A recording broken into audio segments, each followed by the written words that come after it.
여길지어. 여기로야 되는 거예요. 자, 그럼 이제 5강을 들어갈 텐데요.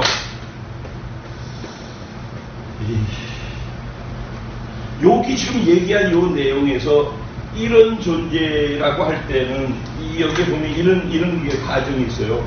자, 하나님의 5강에서 구원. 그러면은 하나님 자녀. 구원받았다는 말은 하나님 자녀 됐다는 말이죠. 그런데 여기 죽고 부활했다. 그 다음에 부활해서 하나님의 자녀 된 거죠. 하나님의 생명으로. 그러면 승천하면 뭐가 돼요?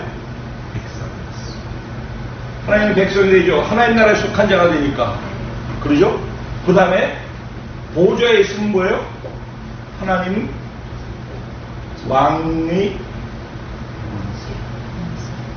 왕의 뭐 권세를 갖게 되죠. 그죠? 그 다음에 하나님 성령의 능력을 받게 되죠. 그렇죠? 그리고 마지막으로 이 모든 것을 가진 자로서 무엇을 위해서 산다고요? 예수님이 재림하심에 연합돼서 예수님의 신부로서 다시 오실 예수님 오실 길을 준비하는 삶을 살게 된다고 그랬죠. 그러니까 여기 보면은 사람들은 구원받았다, 하나님의 자녀다, 이것만 하고서 살아요.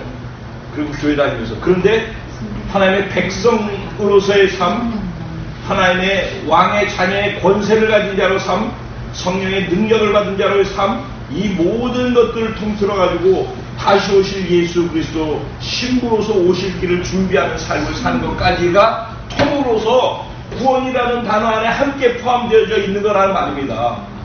근데 우리는 구원이라고 하면 요것만 딱 빠개가지고 교회 안에서 여기서 복음 1강의 내용을 갖고서 구원받아서 여기에서 교회 생활하는 것이 구원인 줄 알고 그게 교회 다니는 사람인 줄 알고 요렇게 살고 있다는 거예요. 근데 우리에게 구원이라고 할 때는 이걸 동시에 이걸 다 줬다는 거예요.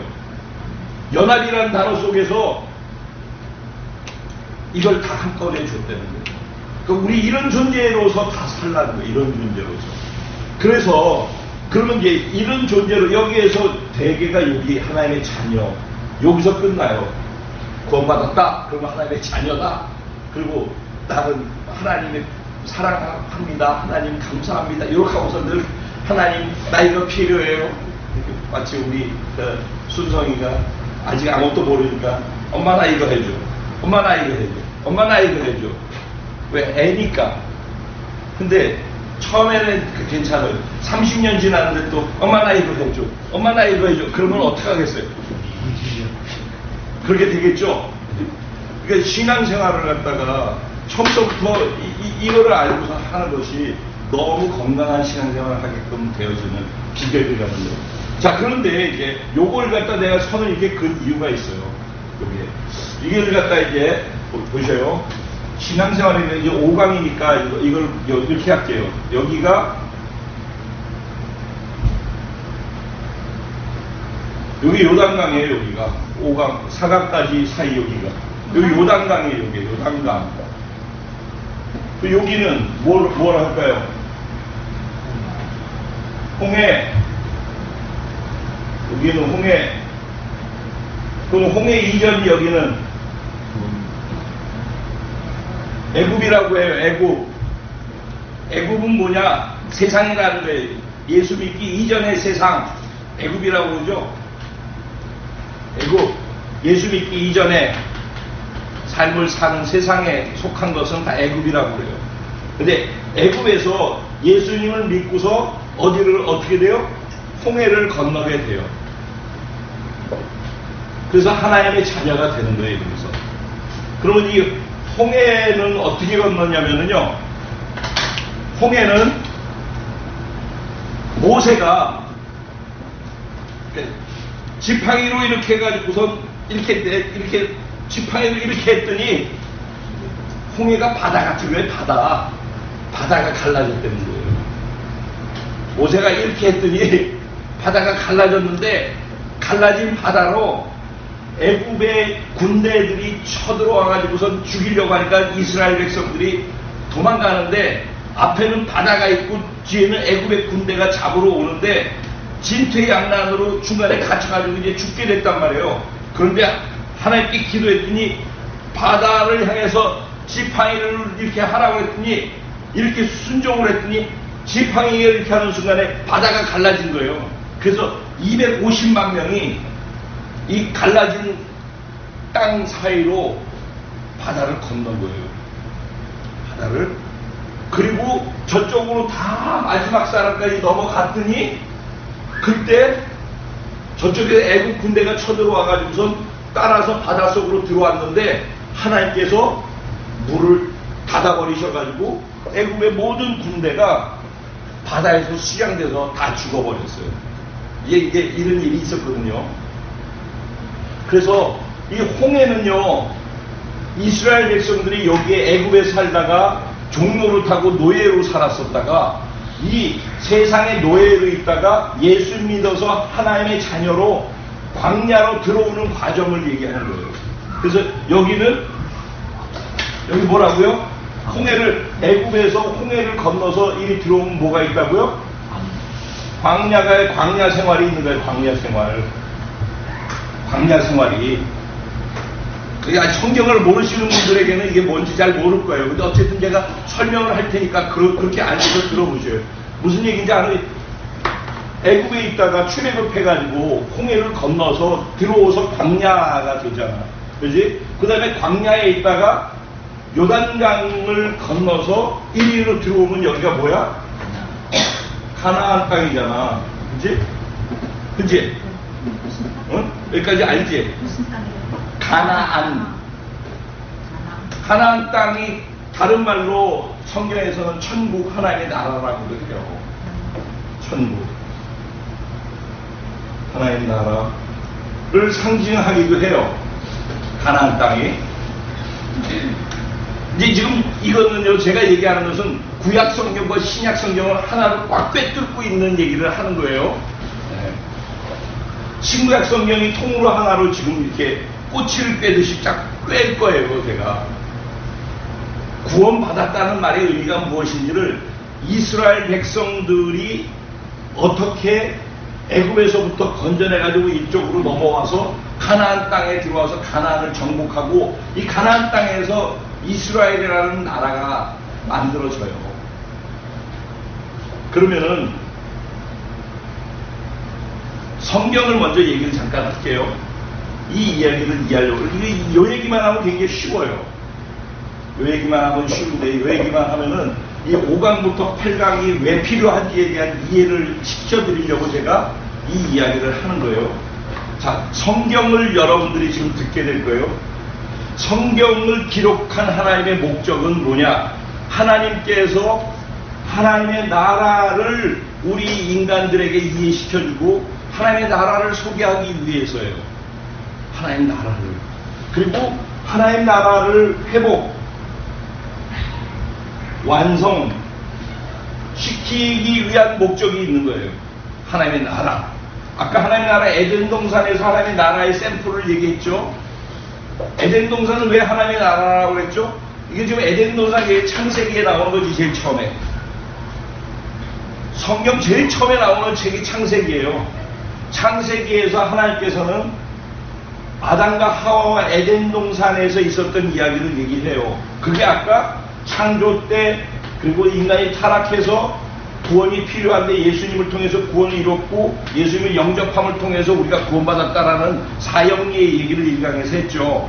그런데 요 얘기를 할 때, 창조 얘기를 할 때 하나님이 인간을 만드신 이유와 목적에 대해서, 그것은 인간을 사랑하기 때문에, 그리고 하나님께서 그 인간을 통해서 하나님의 나라를 이 땅에 세우시기 위해서라고 말씀드렸어요. 그렇죠? 네.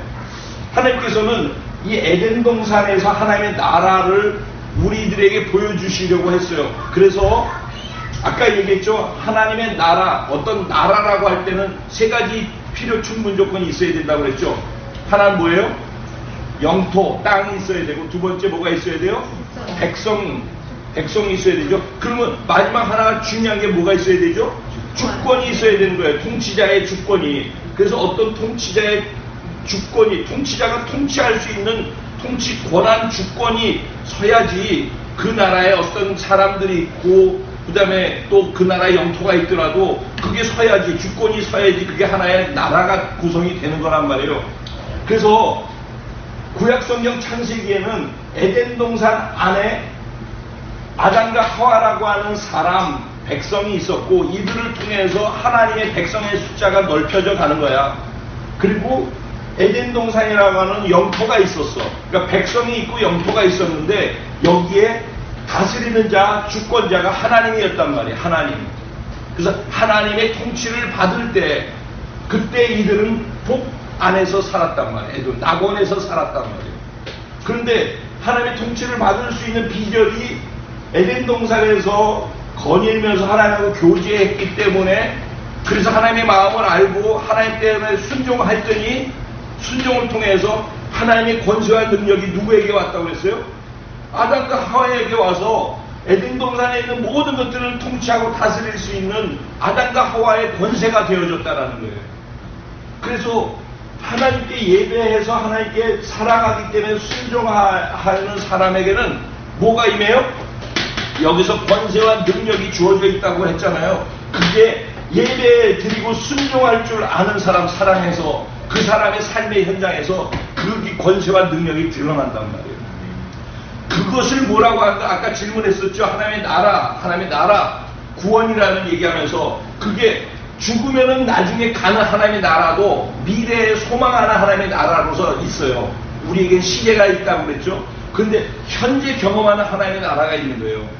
지금 여기에서 내 삶의 현장에서 누리고 경험하는 하나님의 나라는 어떻게 누리고 경험하느냐? 지금 바로 이것을 통해서 순종하는 삶을 내가 살 때, 하나님의 뜻을 알고 그 뜻대로 순종하는 삶을 살 때 내 순종을 통해서 하나님이 드러나기 시작하잖아요. 그 현장에 하나님의 나라가 임하는 거예요. 그러니까 하나님의 나라는 죽은 다음에 가는 하나님의 나라만 생각하고 사는 사람들에게 이런 것들은 알지를 못해요. 근데 이 땅에서 내가 예배 속에서 하나님의 사랑에 빠져서 하나님의 뜻을 알고 사랑하기 때문에 순종하잖아요.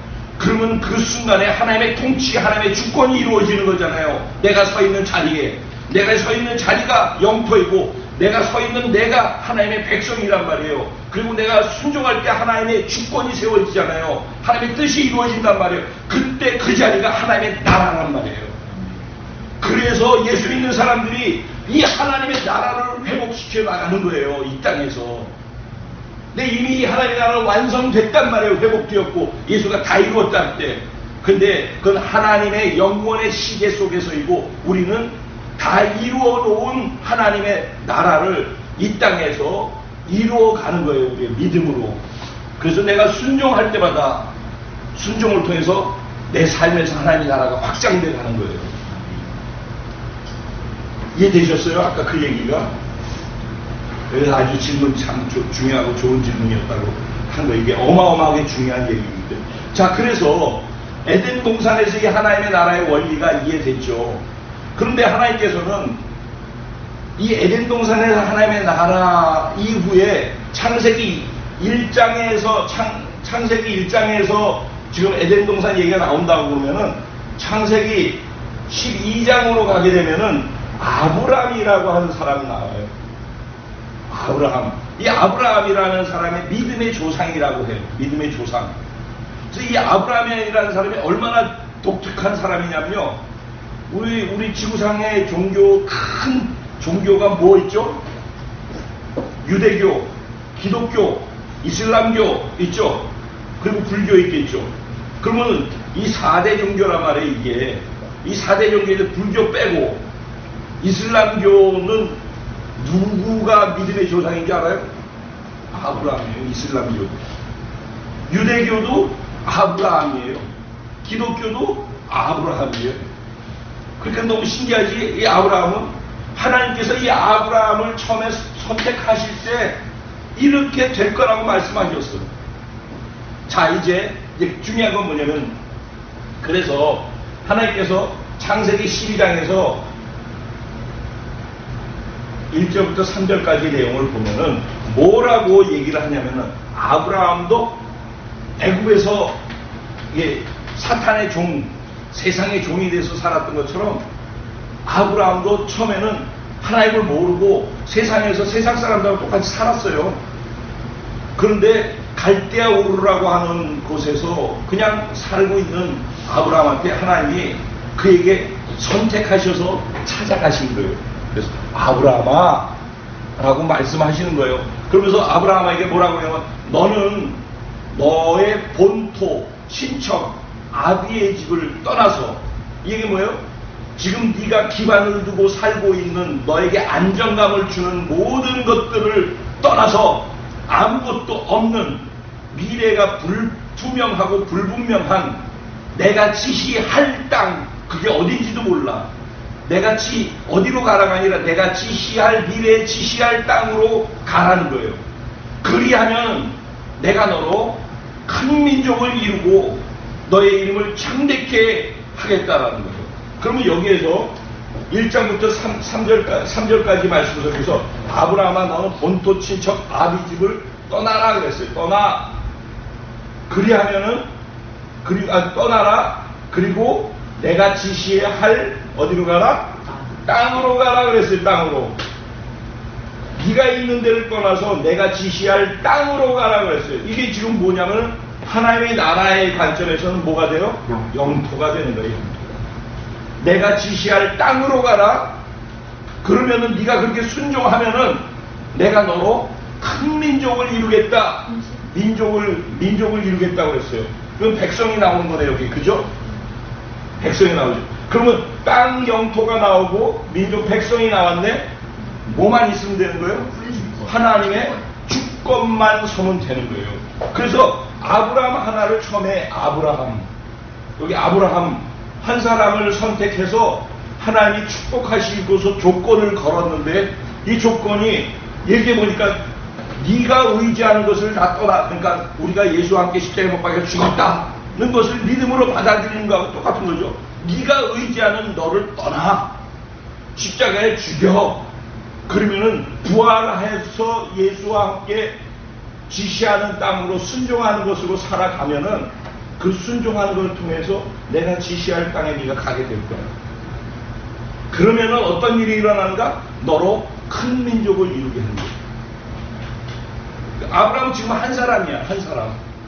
근데 하나님은 아브라함 한 사람을 선택해서 기어가 부르고 난 다음에 기옥을 부르는데 기옥 뒤에 큰 민족이 서는 것을 보는 거예요. 하나님은. 그래서 한 사람을 부르시고 선택할 때 하나님은 그냥 교회 다니라고 그러는 게 아니라 그 한 사람 보면서 그 뒤에 그 사람을 통해서 구원받을 민족을 보신다니까. 여러분 한 사람 한 사람 뒤에 서 있는 민족을 보시는 하나님이란 말이에요. 근데 난 그것도 모르고 맨날 교회만 다니고 있어.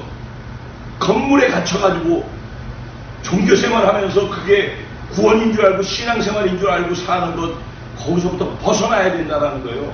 구원이라는 건 그런 게 아니라는 거예요. 그래서 아브라함아 너는 본토 친척 아비 집을 떠나. 죽어. 죽음에 연합된 죽어. 그러면 내가 지시할 땅으로 네가 가면은 그러면은 큰 민족을 이루겠다. 큰 민족.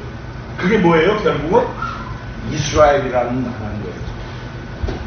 자, 그래서 아브라함이 결국은 누구를 낳았어요? 이삭을 낳았어요. 이삭을. 근데 언제 낳았는지 아셔요? 100세에 낳았어요. 100세. 100세 자식 낳을 수 있어요?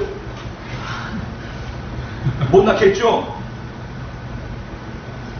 하나님이 이에게 약속을 했는데 아브라함이 80세가 되고 90세가 돼가는데 자식이 없는 거예요. 아니 나는 믿고 순종해가지고 하나님 하라는 대로 다 했는데 큰 민족을 이룬다며요 하나님. 근데 왜 자식이 없으면 어떻게, 나 한 사람인데 어떻게 민족이 만들어지겠어요? 하나님 있을 수 없잖아요. 그러니까 내가 이러다 늙어가지고 자식도 못 나니까 내 힘으로 하나님 뜻을 이루어 드릴게요. 그래가지고선 자기 부인하고 아기가 안 낳아지니까 자기 부인의 종을 불러가지고 자가지고 자식을 낳았어요. 그 이름이 이스마엘이라고 해요. 이스마엘. 그 이스마엘, 그러니까 하나님이 하라는 대로 안 하고 지가 하나님의 뜻대로 해보겠다라고 인간적으로 해가지고선 나온 게 이스마엘인데, 그 이스마엘이 지금 이스라엘하고 지금까지 중동 팔레스타인 사태를 이루어가지고 맨날 싸우고 전쟁하는 게 이스마엘의 자손들이야. 그러니까 하나님은 아브라함이 90세가 되고서 죽을 것 같은 데에서 낳을 수 있는 자기 능력으로 낳은 자식을 버리라는 거예요. 그리고 100세가 돼가지고 진짜 자기 부인은 90세고 자기가 100세가 됐어요. 그러니까 파파의 할아버지 할머니가 돼가지고 자식을 낳을 수가 없는 거야. 그때 하나님께서 그 인간의 힘과 능력으로 자식을 낳을 수 없을 때 하나님이 하나님의 기적과 은혜로서 자식을 주신 게 이삭이란 말이에요.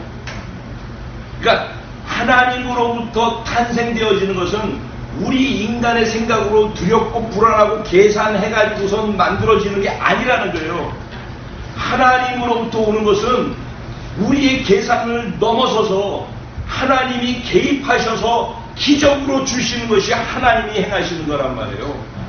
그래서 이삭이라고 하는 사람이 이 땅에 등장하게 되는 것은 인간의 노력으로가 아니라 하나님의 기적으로서 가능하다는 걸 하나님은 보여주신 거죠. 그래서 이걸 하나를 샘플로 해서 아브라함이 이삭을 낳았어요. 그래서 자기 힘으로 아니면 하나님의 힘으로? 하나님의 힘으로. 아시겠죠? 그러니까 자기 힘으로 노력 잘 들어. 그만! 이렇게 말해요. 자기 힘으로 애를 낳지 말고, 자기 힘으로 비즈니스 하지 말고, 자기 생각으로 자꾸 하려고 하지 말고, 그러면 이 이스마엘을 낳아가지고 자기가 하나님이 낳은 자식과 싸워가지고 평생 고생하게 돼. 여러분 명심하셔야 돼요. 그래서 하나님이 이삭을 주셨는데, 이삭은 일방적으로 하나님이 기적으로 나왔단 말이에요. 이게 하나님의 약속한 큰 민족을 이루는 근원의 뿌리가 되는 거예요. 하나님의 백성은 하나님이 낳는다는 거예요. 하나님이. 그래서 이삭을 낳았어요. 이삭이 누구를 낳았어요? 야곱과 에서를 낳았는데, 야곱의 에서는 하나님의 축복을 우습게 여겼어요. 자기 필요한 것을 취하는 게 하나님의 이 계보를 잇는 것보다 더 중요하다고 생각을 했어요. 그래서 배고픈데 팥죽 한 그릇에 하나님의 장자권을 팔아버렸어요. 이 팥죽 한 그릇에 하나님의 자녀됨을, 하나님의 유산 받는 거를 다 포기했다는 거예요. 오늘날 예수 믿는 사람 다 그래요. 이 땅에서 복 받고 잘 되고 병 고치고 그거 하는 것 때문에 이 세상 것 취하느라고 하나님의 영원한 상급과 하나님의 자녀됨의 신분을 다 포기한다고. 그것과 맞바꾼다고. 세상과 타협한다고. 세상 사람들도 이렇게 하고 다 그렇게 하는데 뭐 하고, 그게 팥죽 한 그릇인 거예요. 팥죽 한 그릇과 맞바꾼 거예요. 그래서 에서는 이 하나님의 계보에서 멀어져 간 거예요. 그래서 아브라함, 이삭, 야곱이라고 하는 하나님의 계보가 이어진 거예요. 그래서 야곱이 12아들을 낳습니다. 12아들 중에서 요셉이라는 사람이, 요셉이라는 아들이 나와요. 그런데 이 야곱이 자식을 편애해요. 편애. 12명 자식 중에서 얘를 너무 좋아하는 거예요. 얘한테만 이쁜 옷 입혀주고. 그러니까 이 형들이 얘를 시기하고 질투해가지고 몰래 데리고 나가서 아버지 모르게 가서 죽여버리려고 그러다가, 죽이기는 그러니까 지나가는 노예상한테 팔아가지고 없애버리자. 그리고 죽었다고 그러자, 아버지한테는. 그래서 요셉을 사막에 지나가는 낙타상들 있잖아요. 그 낙타 끌고 다니는 그 상들한테 동생을 팔아버렸어요. 그리고선 아빠한테 와가지고, 이 아들들이 야곱한테 와가지고, 아빠, 얘가 입었던, 아빠가 이쁜 옷 좋은 거 여기 피 묻은 거 보세요. 짐승한테 잡혀 넣혀가지고 얘 다 죽었어요. 그러니까 아빠 마음 아프시겠지만은 이 자식 잊어버리세요. 이렇게 해가지고선 아빠는 얘가 죽은 줄 알아요. 근데 얘는 노예로 팔려가가지고 어디로 갔냐면은 애굽으로 간 거예요. 애굽으로 노예상한테 끌려가지고. 그래서 애굽의 왕의 호위무사, 그러니까는 그렇지. 그 당시는 그 뭐라고 그러냐, 요새 저 대통령 경호실장, 경호실장 같은 사람의 집에 노예로 팔려갔어요. 그래서 거기 가가지고선 얘가 여기로 갔는데, 여기 가서도 잘하는 거야. 얘가 여기 가서도 노예인데도 얘만 가면 복을 받는 거야. 얘가 여기 가면 여기 복을 받고, 여기 가면 여기 복을 받고, 여기 가면 여기 복을 받고. 그러니까는 주인이 아는 거야. 야, 얘 이상한 애다. 얘는 가는 데마다 복을 받게 만드는구나. 그래서 자기네 집에 모든 걸 다 맡겼어. 모든 것을 다 맡기고서 그에게 책임을 물었어요. 그런데 진짜 모든 게 다 번성했어요. 그랬더니 부인이 있는데, 부인이 얘가 너무 멋있게 생겨가지고 얘를 유혹했어요. 어느 날. 그러니까 얘가 이 주인 집에 있는 모든 것을 내가 다 관할하라고 나한테 맡겼지만 당신은 아닙니다. 그러고서 도망갔어요. 그러니까 도망가니까는 옷을 붙잡고 있으니까, 도망가니까 옷을 벗겨졌잖아요. 근데 왜 도망갔단 말이야. 그러니까 이 옷을 들고서 얘가 나를 겁탈하려고 했습니다. 주인한테 얘기를 해가지고 감옥에 갇히게 됐어요. 근데 감옥에 갇혔는데 왕의 신하 두 사람이 감옥에 들어왔다가 감옥에서 꿈을 꾼 것을 해석이 안 되는데 이 요셉이가 꿈을 다 해석해 줬어요. 하나님이 지혜로. 그래서 그 꿈이 다 맞아 떨어진 거예요. 그러니까 이 사람이 깜짝 놀라는 거죠. 근데 이 두 사람 왕의 신하 중에서, 감옥에 갇혀있던 두 중에서 하나는 그 말대로 죽었고 하나는 다시 돌아가서 왕의 측근이 됐어요. 그런데 어느 날 왕이, 이제는 애굽의 왕이 이집트의 왕이 꿈을 꿨는데 그 꿈을 아무도 해석을 못하는 거예요. 이집트에 있는 모든 사람, 점술가들, 여러 사람들이 다. 그래가지고 왕이 스트레스를 받았어요. 도대체 내가 이 꿈을 알려주는 사람이 있으면 내가 우리나라의 국무총리를 세우겠다. 그런데 어느 날 이 감옥에서 자기 꿈을 알려줬던 것을 기억하고 있는 사람이 뒤늦게 요셉이 기억났어. 그래가지고 요셉이라는 애가 있는데 꿈을 신통하게 알아맞힙니다. 그러니까 왕이시여, 당신의 꿈을 요셉한테 한번 얘기해 보십시오. 그래서 왕이 요셉한테 그 얘기를 했어. 또 요셉이 얘기하는데 정확하게 그 꿈을 해석을 하는 거예요. 근데 꿈의 내용은 뭐냐면은 7년 동안에 이집트가 풍년이 들어가지고 7년 동안 연속 풍년이 있을 거라는 거예요. 그리고 그 7년 후에는 7년 동안 계속해서 흉년이 있을 거라는 거예요. 그러니까 이거를 풍년 때 절약해가지고서 쓰고 잘 모아놨다가 흉년 때 그걸 갖고 쓸 수 있도록 하면 됩니다. 그랬더니 왕이 너가 국무총리 해라. 그리고 우리나라를 다 다스려라. 이렇게 돼가지고 이 노예로 팔려갔던 요셉이 국무총리가 됐어요. 이집트의 국무총리. 이거 다 역사예요, 실제. 이게 옛날 얘기가 아니라 이거 지구상에서 있었던 이집트라는 나라의 역사예요. 그래서 여기에 이집트에 들어갔어요. 이집트에 들어가서 여기에서 요셉이가 국무총리를 하고 있는데 7년 흉년 기간 동안에 요셉이의 가족들이 있잖아요. 여기 가족들이 배가 고픈 거예요. 이제 먹을 게 없으니까. 그러니까 애굽에 가면은 먹을 게 많다더라. 그러니까 돈을 싸질머지면서 애굽에 쌀을 사러 온 거예요. 그런데 요셉이를 만났죠. 어쨌든 우여곡절, 어쨌든 요셉이를 만나가지고선 이들이 그냥 자기 자식, 죽은 줄 알았던 자식하고 형 동생이 상봉하는 일이 있었어요. 이산가족 상봉처럼. 그렇게 됐을 때 그때 인원이 75명이었어요. 75명. 그러니까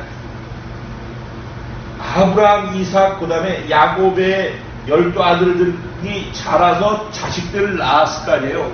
그 자식이 요셉까지를 다 포함해가지고 75명인데 이 75명에게 바로 이집트의 바로 왕이 요셉한테 내가 너무 고맙다. 그러니까 요셉 가족이니까 내가 특혜를 주마. 그래서 우리나라의 가장 비옥한 땅을 줄 테니까 거기서 살아라. 그래가지고서 고센이라고 하는 가장 애굽의 비옥한 땅에 75명이 들어가서 살게 해줬어요. 그래서 여기 야곱의 가족들이 75명이 고센 땅에 들어가게 되었어요. 여기 들어가서 이제 바로 왕과 애굽의 최고의 혜택을 받으면서 사는 거예요, 여기서. 그런데 이게 이제 이 왕이 죽고 그 다음 왕이 있고 또 이렇게 왕이 될 거 아니에요. 그러다 보니까 나중에는 요셉이 얘기를 모르는 왕이 나중에 태어날 거 아니에요. 세월이 가면서. 그러니까 이렇게 보니까 근데 일종의 이제 숫자가 자꾸 늘어날 거 아니에요. 애들을 낳으면서. 이렇게 보니까 시간이 지나가는데 도대체 저것들은 뭔데 우리나라에서 있으면 저렇게 혜택을 받으면 살지? 어제 숫자가 자꾸 늘어나는데 우리가 오히려 쟤네들한테 어려움을 겪을 수 있을 것 같아. 그러지 말고 저 숫자들을 우리 노예로 부려먹으면 되잖아. 그래가지고 나중에 요셉을 모르는 왕이 이들을 노예로 부리기 시작했어요. 그래가지고 졸지에 이들이 노예 생활을 하게 되었어요. 애굽에서. 노예 생활을 했는데 그 기간이 총 이때로부터 시작해가지고 430년 동안을 애굽에서 노예 생활을 했어요.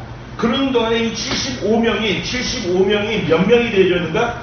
250에서 300만 명이 되어졌다고 그래요. 노예로서 여기에서 갇혀서 생활을 했지만은 하나님께서는 그 시간 동안에 기다리신 거예요. 백성의 숫자가 만들어질 때까지 큰 민족을 이루리라고 약속하셨던 그 약속이 이루어질 때까지 하나님 기다리고 계셨단 말이에요. 우리 인간의 입장에서 볼 때는 하나님 어떻게 우리를 이렇게 할 수 있어요? 라고 불평하고 원하고 울고 그러는 시간일 수 있지만은 하나님은 그런 인간의 삶이 지나가는 그 과정을 사용해서조차도 하나님께서 아브라함에게 약속한 그 약속을 지키고 계신단 말이에요. 그래서 애굽에서 250만 명의 큰 민족의 숫자가 차니까 하나님께서 내가 너에게 지시할 땅으로 가라. 그러면 내가 큰 민족을 이루어서 너가 그렇게 모든 이름이 뛰어난 이름이 되게끔 할 것이다. 그리고 너를 축복하는 자들은 누구든지 복을 주고 너를 저주하는 자는 누구든지 저주하게 할 것이다. 이런 어마어마한 축복을 하셨어요.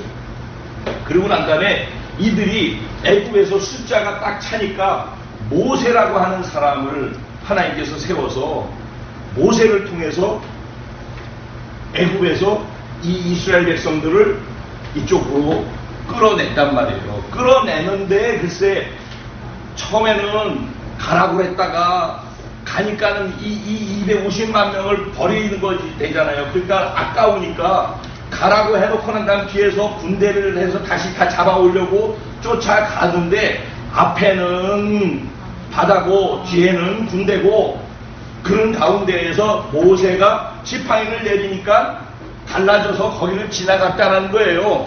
그래서 250만 명이 홍해수가 갈라지는 데를 지나갔단 말이에요. 그래서 이들이 목적지는 어디예요? 지금 여기가 광야라고 그랬죠, 여기가. 그렇죠? 그리고 여기는 뭐라고 했어요? 가나안이라고 그랬어요.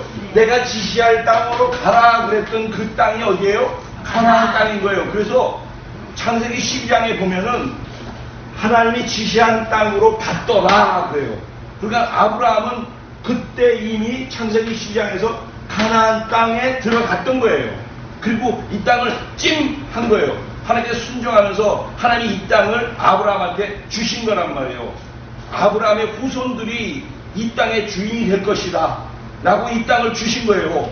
아무것도 없을 때 땅부터 주시고 한 사람을 통해서 백성을 만드셔서 다시 그 땅으로 그 백성들을 끌고 가는 과정이 이스라엘의 역사의 과정이란 말이에요. 그래서 여기에서 애굽에서 끌고 나와서 광야로 왔어요. 자, 여기에서 지금 중간에 요단강이 여기 있죠? 여기 중간에 있다고 했죠? 여기가 광야 생활이라고 제가 말씀드렸잖아요. 이 광야에서 어떤 일이 있었냐면 광야는 사막인 거예요. 아무것도 없는 거예요. 아무것도. 그러니까는 한 걸음 가면은 목마르고 한 걸음 가면 배고픈 게 사막이잖아요. 그리고 열악하다고요. 낮에는 더워서 죽을 것 같고 밤에는 추워서 죽을 것 같은 게 사막인 거예요. 원래 이 광야라는 말의 의미는 그것인 거예요. 2월 달에 이스라엘 가게 되면 이게 무슨 말인지 다 보게 될 거예요. 근데 어쨌든 이 광야에서 하나님께서는 매일 아침에 이때 이렇게 나와가지고 이들을 먹이시는데 어떻게 먹이시냐면 하늘에서 만나라고 하는 이 하얗게 이렇게 된 게 하늘에서 매일 새벽이면 내려오는 거예요. 먹을 게 하늘에서 내려오는 거예요. 하늘에서. 그래서 아침 새벽 때문에 일어나가지고선 이틀치를 못 구해. 자기 먹을 양만큼 하루치만을 담아서 하루 동안 먹는 거예요. 그리고 그 다음날 되면 또 내려오면 또 그걸 먹고. 그래서 광야에서 먹을 것을 하나님이 주셨어요. 근데 딱 생각해보세요. 이 바다가 갈라지는 것을 여기를 통과했으니 이 기적을 경험한 사람들이 얼마나 흥분했겠어요. 자기 앞에서 바다가 갈라졌으니까 어마어마한 기적을 본 거 아니에요. 그런데 그 기적을 경험하고 하늘에서 먹을 것이 내려오는 걸 먹으면서 왔는데 딱 3일 지났거든요. 목이 마른, 광야니까 사막이니까 나 목이 말라서 죽을 것 같아요. 하나님, 차라리 여기 있을 때는 목 안 마르게 물도 먹을 수 있었는데 왜 우리를 여기로 데리고 나와가지고선 목 말라서 죽게 만들려고 합니까? 하나님 나한테 어떻게 이럴 수 있습니까? 이렇게 불평하는 거예요. 모세한테 자기들 구원해줬더니 모세한테 왜 우리를 여기로 데리고 와서 구원시켜가지고 이렇게 목마르고 배고프고 이렇게 만듭니까? 그리고 다시 애국으로 우리를 돌아가게 해주십시오. 막 이렇게 따지는 거예요. 참 웃긴 얘기죠. 그렇게 하는데 하나님께서 이들에게 계속해서 은혜를 주시고 밤에는 불기둥으로 해서 그들을 250만 명이 따뜻하게 시간을 보낼 수 있도록 불기둥으로 그들을 따뜻하게 감싸주고 낮에는 구름기둥으로 그들에게 그늘을 만들어줘가지고서 덥지 않도록 지켜주면서 그러면서 이스라엘 백성들이 인도하는 거예요. 그렇게 하면서 목이 마르다 보니까는 바위에 가가지고 바위에다가 바위로 이렇게 지팡이로 치니까 바위에서 물이 터져 나왔어요. 근데 이 물이 250만 명을 다 먹이고도 40년 동안 광야에 있는 동안 이 물이 움직이는 대로 이 바위가 쫓아다니면서 물이 나왔대. 그러니까 이게 기적이 이런 기적이 없는 거죠. 그러면 이런 기적을 행하면서 광야에서 살았는데 광야에서 딱 1년 됐을 때 여기서 홍해를 건너서 들어와서 딱 1년 됐을 때 가나안 땅이 보이는 바로 여기가 왔어요. 여기 가데스 바네아라고 해요. 가데스 바네아라고 하는데 와가지고서 자 이제 너희들이 갈 땅이 눈앞에 있다. 가서 정복해라 그랬어요. 그랬더니 근데 저 땅으로 들어가기 전에 저 땅의 상황이 어떤지 알아야 되지 않겠습니까? 아주 똑똑한 얘기예요. 그래서 가가지고 적의 정보를 캐내서 이 땅에 있는 사람들의 뭐 병력이라든가 군사력이라든가 무기라든가 이런 것들을 좀 알고 와서 준비하고 가면 좋겠습니다. 그러니까 그 말을 좋게 생각하고 그래 갔다 와라 그래서 이스라엘에 야곱의 아들이 12명이 있다고 그랬잖아요. 12명에 한 명씩이 한 지파의 한 족속에 그게 되어졌어요. 그러니까 12지파가 생겼어요. 여기에서. 그래서 12지파에 한 명씩을 최고의 리더들을 뽑아가지고 제일 똑똑한 사람들을 뽑아가지고 12명을 이쪽에서 여기로 넘겨보냈어요. 그래서 가서 정탐을 하고 와라 그랬어요. 정탐을 하고 왔는데 뭐라면 둘이서 12명이 갔는데 둘이서 포도송이를 여기다 짊어지고는 어깨다가 포도 한 송이가 두 사람이 어깨에 짊어지고 올 정도로 포도가 큰 거예요. 여기가 젖과 꿀이 흐르는 땅이고 하나님이 축복하신 땅이라는 그 말이 정말 맞습니다. 포도 한 송이가 이렇게 큽니다. 그렇게 얘기를 했어요. 거기까지만 얘기했으면 얼마나 좋겠어요. 그런데 이 땅은 포도송이만 큰 게 아니라 이 땅에 사는 사람들도 거인조 속이라서 2m 50에서 3m 되어지는 거인들이 여기 살고 있습니다. 그러니 우리는 여기 가면은 저 거인들하고 싸워가지고 이길 수 없고 우리 가면 다 죽습니다. 이렇게 얘기를 한 거예요. 갔다 온 사람들이 12명 중에서 10명이 다 이렇게 얘기를 한 거예요. 다. 우리는 가면 죽습니다. 그러니까 2명만 무슨 소리를 하는 거야. 하나님이 저들을 우리한테 붙였으니까 저들은 우리의 밥이야. 우리가 가서 저들을 정복하자 이렇게 얘기했어요. 두 사람만. 근데 사람들이 여기 250만 명이 이 두 사람과 10사람의 얘기를 들었어요. 두 사람의 얘기는 긍정의 얘기를 들었고 10사람의 얘기 부정의 얘기를 들었어요. 250만 명이 누구의 얘기를 들을까요? 부정의 얘기를 한 10사람의 얘기를 듣는 거죠. 여기서 이렇게 하나님이 기적을 행하셨잖아요. 여기서 하늘에서 먹을 것을 내려줬고 바위에서 물이 터져나가지고선 1년 동안은 자기 곁을 쫓아다니면서 250만 명의 물을 먹였고 구름기둥 불기둥으로 그들의 걸음을 인도해 주었고 홍해를 가르면서 기적을 행하시면서 구원시켜 줬고 그걸 다 했잖아요. 배고프다고 고기 먹고 싶다고 할 때는 하늘에서부터 메추라기 떼를 불어가지고선 그 250만 명 가운데 쏟아 부었는데 며칠을 고기를 먹었는데 나중에는 고기 냄새가 소름 끼치게 싫어서 제발 고기 그만 먹을래요 할 정도로 고기를 먹여주셨어요. 그럼 이 모든 게 다 기적 아니냐고. 그러니까 광야는 어차피 아무것도 없는 곳이라고. 그런데 하나님이 기적으로 먹을 걸 주셔서 살게 했단 말이죠. 그러면은 여기에서 거인 족속이 있든 뭐가 있든지 어차피 여기도 자기 힘으로 살 수 없었고 여기도 자기 힘으로 이들을 이길 수 없는 거예요. 그러니까 하나님은 여기에서 기적을 주시면서 어차피 너희는 아무것도 너희 스스로 할 수 없어. 내가 너희 인생을 책임져. 나를 믿어. 나를. 그러니까는 여기에서 하나님이 뭘 주실 걸 믿지 말고 하나님을 믿으라는 거예요. 여기에서 많은 수많은 경험들이 그냥 기적을 경험하고 병을 고치고 문제를 해주는 아이고 하나님 요번에도 해주셔서 또 그거 해줬으면 좋겠습니다. 이런 신앙생활이 아니라 이거는 세상 사람들이 하는 거고 우리는 그것을 경험했으면 이제는 그렇게 하시지 않는다 할지라도 나는 이제는 하나님을 믿습니다.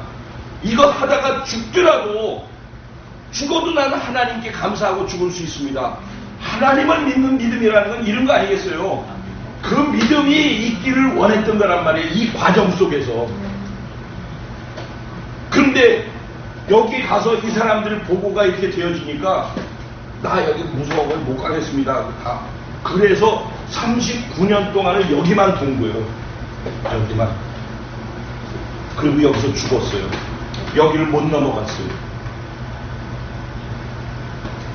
자, 보통 여기에서 이렇게 해가지고서 애굽에서 그러니까 세상이라고 해요. 예수 믿지 않는. 그래서 홍해를 건넌다고 여기 침례받는 거예요. 여기 침례를 받는 행위예요. 그래서 여기 들어와서 우리 신앙생활을 여기서 하는 거예요. 그래서 여기서 우리가 기도하면 하나님의 응답도 주시고 때로는 은혜도 주시고 그러는 거예요. 여기서. 근데 여기서 경험하는 이 경험 갖고 이것만 하는 것이 신앙생활인 줄 알고 요것만을 요구하는 것은 믿음이 아니라는 거예요. 여기서 경험한 하나님이 있다면 이제는 그 하나님 때문에 죽는 일이 있어도 나는 하나님 때문에 죽을 수 있습니다라는 믿음을 갖고 여기로 가는 사람만 넘어갈 수 있는 거예요. 그래서 요단강은 뭐냐면은 요단강의 특징은 뭐냐면은 홍해수는 지팡이 이렇게 내리니까는 갈라졌잖아요. 그러니까 갈라진 곳을 걸어간 거예요. 근데 요단강은 어떻게 했냐면은 물살이 너무 세가지고선 거기에 가까이 가면 휩쓸려가지고 그냥 죽을 것처럼 보여지는 거기를 발로 그 어마어마한 물살에 발을 내디드라고 했어요. 그래서 발을 내디뎠더니 갈라졌어요. 요단강에서도 똑같이 갈라졌는데 여기서는 작대기를 내밀어가지고 갈라져서 공짜로 지나갔다면 여기는 발로 내가 믿음으로 내디뎌야지만 죽음을 각오하고 내디뎌야지만 갈라진 게 요단강이란 말이에요. 그러면은 광야에서 하나님을 경험한 이 믿음을 가지고 자기를 부인할 줄 알아야 된다는 거예요. 자기는 죽으면 죽겠습니다라고 자기 부인을 할 줄 아는 사람만 이쪽에서 5강부터 8강까지의 삶을 살 수 있지, 자기를 생각하고 두려워하고 이렇게 하는 사람들, 자기 계산하는 사람, 이런 사람은 이리 못 넘어가. 자기 죽음이 안 되기 때문에 맨날 여기만 맴도는 거예요. 그러다 40년 돈다가 끝나는 거예요. 근데 자기는 죽으면 죽으리라고 자기를 부인할 줄 아는 사람은 자기를 죽이면 여기로 넘어가는 거예요. 그럼 그때부터 가나안 땅을 정복하는 거예요. 근데 보세요. 이제 정리를 할게요. 하나님이 아브라함한테 이리 가라 그러면 너의 큰 민족을 믿을 것이다. 그래서 결국 큰 민족이 이루어져가지고 여기로 왔죠. 그러면 이 이스라엘 백성들은 여기에 있는 것이 목적이에요, 하나님이? 여기 가는 게 목적이죠. 여기 가야지 하나님이 약속하신 땅이고, 여기 가야지 백성은 준비됐으니까 여기 가야지 영토가 되어지는 거고, 여기에서 백성과 여기에서 영토 속에서 하나님께 예배하고 순종하는 법을 배워나갈 때 하나님께서 여기에서 하나님의 나라를 세우시는 거 아니겠어요? 이게 이스라엘이라는 거예요. 이스라엘이라는 나라. 그래서 결국은 우여곡절 끝에 여호수아라고 갈렙이라는 두 사람, 긍정적인 얘기를 했던 그 두 사람과 여기에 있는 다음 세대 젊은이들과 이쪽으로 넘어왔어요. 그래서 그들과 함께 이 땅에 있는 모든 족속들을 전멸시키면서 이 땅을 정복하기 시작하는 거예요. 그게 오늘날 지금 이스라엘이 있는 팔레스틴 땅인 거예요. 그게. 그러니까 이거 역사 실제 있었던 얘기라니까. 그리고 구약 성경은 지금 얘기하고 있는 이 이야기들을 쭉 설명한 게 창세기, 출애굽기, 레위기, 민수기, 신명기, 여호수아, 사사기, 룻기, 사무엘 상하, 열왕기 상하, 역대 상하, 이게 다 뭐라? 여기에 있는 내용들을 얘기하고 있는 거예요. 그래서 이쪽으로 넘어가서 여기서 정복전쟁을 하는 게 여호수아서고, 그리고 여기 정복해가지고 있으면서 하나님 말씀대로 있을 때는 그들이 안정되고 복된 삶을 살아요. 근데 여기에서 살면서도 하나님께 순종하지 않고 또 여기에 있는 사람들 우상 섬기는 것 쫓아서 따라하고 또 세상 것 쫓아가고 이렇게 하잖아요. 그러면은 하나님 다른 나라 백성들을 이쪽으로 보내가지고 이들을 정복해서 또 노예 생활하게 만드는 거예요. 그게 사사기의 내용이에요. 이걸 반복하는 거예요. 그러다가 사무엘 상하, 열왕기 상하, 역대 상하, 이건 뭐냐면은 이렇게 있던 것이 이 땅에서 하나님 우리에게도 왕을 주십시오. 그래서 사실은 이스라엘은 하나님이 왕이신 거예요. 하나님이. 그러죠. 하나님이 통치하는 거란 말이에요. 통으로 다 갖고 가. 괜찮아요. 아니 그냥 통으로 다 주면 돼요.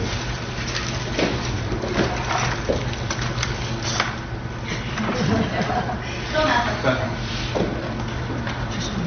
아니 괜찮아요. 원래 애들은 그런 거예요. 우리가 애들 같지 않은데 애들은 원래 저런 거예요. 그러니까 애들한테 신경 쓰는 거죠. 자, 그래서 하나님은 우리가 여기에 와서 이스라엘이라는 하나님 나라를 만든 것처럼 우리가 이렇게 살기를 원합니다. 그러면 우리 조금 아까 말씀드린 것처럼 사사기에서 사무엘상하, 열왕기상하, 역대상하는 뭐냐면은 이렇게 되어진 사람들이 이스라엘은 하나님이 통치자잖아요. 하나님의 나라는. 그죠? 이스라엘이라는 땅도 여기 있네. 가나안 땅도. 여기 백성들도 이제 이쪽으로 왔네. 그러면은 하나님의 통치만 받으면 되잖아요. 그래서 예배 드리면서 하나님과 교제하고 하나님의 뜻을 알고 순종하면 되는 거란 말이에요. 그럼 그 자체가 하나님의 나라란 말이에요. 그런데 이스라엘 백성들이 우리가 맨날 지고 그러는 게 저 나라는 왕이 있는데 우리에는 왕이 없기 때문에 우리가 집니다. 우리한테도 왕을 주십시오. 그런 거예요. 왕을. 그러니까 왕 너희한테 주면 너희가 애로사항 많을 텐데 그랬어요. 그랬더니 아니요 괜찮습니다. 왕 주세요. 그래서 하나님이 왕을 주었어요. 그래서 이스라엘의 첫 번째, 이스라엘이라는 나라가 생겨나서 첫 번째 왕이 생겨나는 게 이스라엘 역사 속에서 사울 왕이라는 사람이 생겨나는 거예요. 그래서 이스라엘의 1대 왕이 이름이 사울이라는 사람이에요. 사울 왕. 근데 그 사람이 처음에 너무 잘하다가 나중에 하나님의 말씀에 불순종하고 자기 하고 싶은 대로 해서 하나님께서 이 사람을 죽이시고 결국은 다윗이라고 하는 하나님의 마음에 합한 사람을 세운 거예요. 그래서 이 다윗이 제일 중요하게 생각했던 게 뭐예요? 예배인 거예요. 다윗은 목숨을 걸었어요. 예배에. 그래서 다윗인 거예요. 다윗이 예배에 성공했기 때문에 하나님의 말씀에 순종할 줄 알았기 때문에 하나님의 통치를 받을 줄 알았고 하나님의 권위와 주권을 인정할 수 있었기 때문에 하나님께서 다윗은 실수는 있지만은 내 마음에 합한 자다.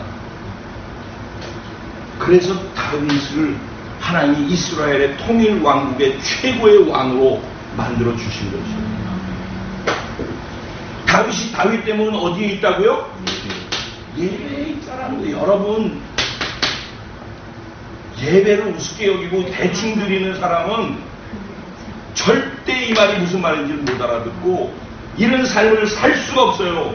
계속 이게 실패하면 이리가 내 기준, 내 생각, 내 삶, 내 어려움, 내 힘든 거 여기로다가 여기서 성공하는 사람은 하나님의 기준, 하나님의 말씀, 하나님의 뜻을 이루기 위해서 살아.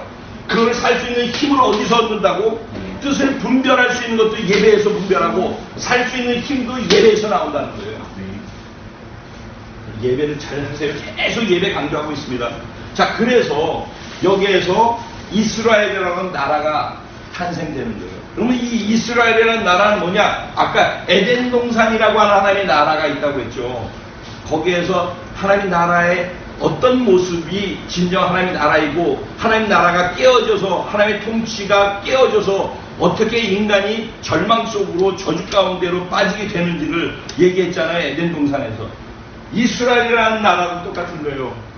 하나님께서 왕들을 세웠는데 왕이 하나님을 왕으로 인정하는 왕이 있을 때는 이스라엘이 번창하는 거예요.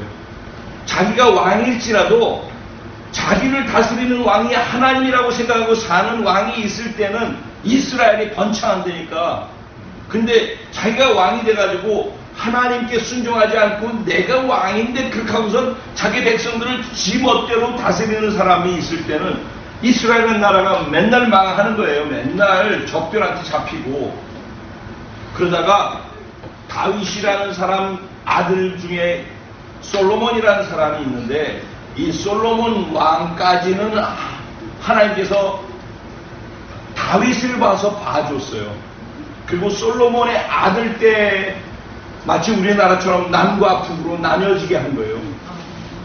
그래서 북이스라엘과 남유다라고 하는 두 나라로 나뉘어지게 되는 거예요. 나라가 나뉘어지게 되는 이유도 뭐예요? 하나님의 주권에 순종하지 않기 때문이죠. 결국 예배가 무너졌기 때문이란 말이에요. 우상 숭배를 하고 하나님께 가야 될 예배가 세상이나 다른 것으로 향하기 때문에 무너지는 거란 말이에요. 그래서 하나님의 나라가 무너지는 거예요. 그래서 나라가 나뉘어지는 거예요. 그러다 결국은 BC 722년도에 북이스라엘이 멸망을 하는 거예요. 아수르라고 하는, 오늘날 시리아라고 하는 나라가 아수르라고 하는 나라예요. 옛날에. 그래서 지금 시리아 있잖아요. 내전하고 그 시리아가 아수르 그때는 엄청나게 번창하는 제국 같은 나라였었어요. 그래서 아수르라고 하는 시리아라는 나라가 북이스라엘을 정복해서 북이스라엘을 다 멸망시켜버리는 거예요. 그리고 남유다는 BC 586년에 마지막으로 남유다도 멸망하는 거예요. 바벨론이라는 나라에 의해서. 그래서 지구상에서 3500년쯤 전에 이스라엘이라는 나라는 사라지는 거예요. 우리 대한민국은 일본에 36년 동안 나라를 뺏겼죠. 나라를 36년 동안 뺏기고 난 다음에 언어도 잃어버리고 다 일본말 썼죠. 그래가지고선 나라를 회복하는데 독립운동도 하는데 얼마나 어려움을 겪었습니까? 그리고선 나라가 회복됐는데도 제가 해방이 되고 난 다음에 제가 56년생이니까 근데 저는 지금도 일본 단어를 많이 알고 있어요. 왜냐면 그때 썼던 그 언어의 잔재가 빠게스 이런 거 다 읽어버려. 와루바시. 와루바시. 네? 뭐 덴뿌라. 어쨌든 이 36년 있어도 그래요. 근데 3500년 동안에 민족이 사라져버렸다고 나라가. 그런데 1948년도에 3500년 만에 이스라엘이라는 나라가 다시 이 땅에 생겨난 거예요. 여러분 지금 우리가 알고 있는 이스라엘은 그냥 이스라엘이 아니라 3500년 나라가 없다가 3500년 만에 하나님이 다시 하나님의 때가 됐기 때문에 이스라엘을 이 땅에 세워놓은 거예요. 회복시키신 거라고. 1948년도.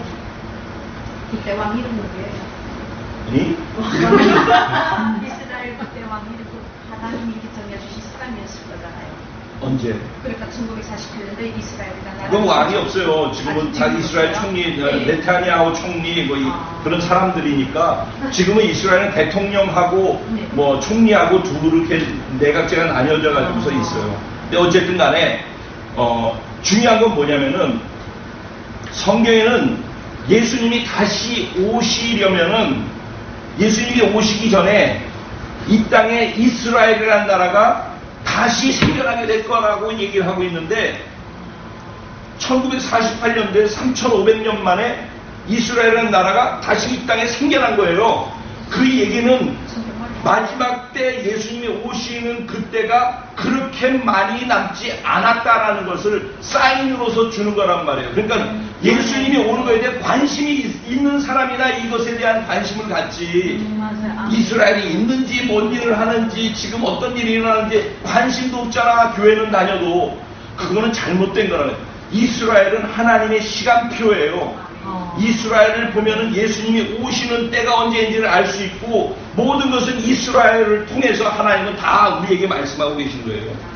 자, 그러면은 구약 성경에서는 두 가지, 에덴 동산의 하나님의 나라를 통해서 하나님은 하나님의 나라의 마음을 계시하기 원하고, 그리고 이스라엘이라는 아브라함을 통해서 생겨난 이스라엘이라는 나라를 통해서 하나님이 통치하는 하나님의 나라는 어떤 것이라는 걸 우리한테 개념적으로 보여주기 원하시는 거란 말이에요. 그리고 난 다음에 신약으로 넘어와서 예수님이 이 땅에 오셨잖아요. 이 예수님 한 사람을 통해서 마치 아브라함 한 사람을 통해서 아브라함의 순종을 통해서 그 후손들이 하나님의 나라의 백성이 되어진 것처럼 하나님의 아들 예수의 순종을 통해서 예수를 믿는 사람들이 하나님 나라의 백성의 숫자로 차기까지 엄청 중요한 얘기를 하고 있는 거예요. 여기서 애굽에 가다 놓고 난 다음에 여기서 250만 명이 자랄 때까지 430년을 기다렸다가 숫자가 차니까 모세를 통해서 빼는 것처럼 예수 그리스도를 이 땅에 보내셔서 영적인 이스라엘, 예수를 믿는 사람들이 숫자가 찰 때까지 기다리시고 모세를 예언적으로 예수를 얘기하고 있는 것인데, 다시 예수님이 오시는 그때가 모세가 와서 이스라엘 백성을 빼내는 것처럼 예수님이 재림하셔서 우리들 숫자가 다 찼을 때, 영적 이스라엘 백성의 숫자가 찼을 때 이 땅에 예수님이 모세처럼 오셔서 애굽에서 이 세상에서 고통하고 있는 우리들을 빼내서 광야로 갔다가 영원한 하나님의 나라로 우리를 이끌어 가신다라는 거예요. 이 성경은 그러니까 너무 완벽하게 그냥 우리 성경 공부 아무래도 이런 게 안 보이게 돼 있어요. 성경은 너무 완벽하게 이렇게 대칭으로 해놓고 있는 거예요. 그래서 맨 마지막에 계시록으로 가면 이게 아까 구약 성경에는 에덴 동산과 이스라엘을 하나님 나라를 개념을 이해시키는 거라고 했죠. 신약 성경으로 넘어오면은 예수 그리스도를 통해 가지고 생겨난 하나님 나라, 영적 이스라엘, 그리고 계시록에서 새 하늘과 새 땅, 새 예루살렘으로서의 영원한 진짜 하나님의 나라. 그래서 여기에서 숫자가 차면은 마지막에 이쪽으로 우리를 빼내 가는 것이 하나님이 계획하신 것이고, 성경 창세기에서부터 계시록까지 전체 하나님이 우리에게 구원받는 사람들에게 알려주고자 하는 하나님의 진짜 마음이란 말이에요. 이거를 알고 교회를 다니고 신앙생활을 하고 내가 이 땅에서 무엇 때문에 왜 사는지를 알고서 교회에서 예배도 드리고 여기서 돈을 벌어야 되는 이유도 나 위해서 스스로 하는 게 아니라 이것을 위해서 내 삶과 내 에너지와 내 모든 것들을 어떻게 효과적으로 여기에 들여서 그 예수님이 이 땅에 다시 오실 수 있도록 하는데 내 삶을 쓸 수 있도록 할 수 있을까? 이거를 생각하면서 힘을 모아서 같이 사는 게 그게 교회란 말이에요. 아멘. 이게 이 땅의 진짜 교회란 말이에요. 아멘. 그러니까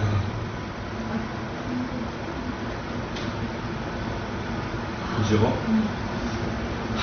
한번 마시고 1분간 휴식. 하고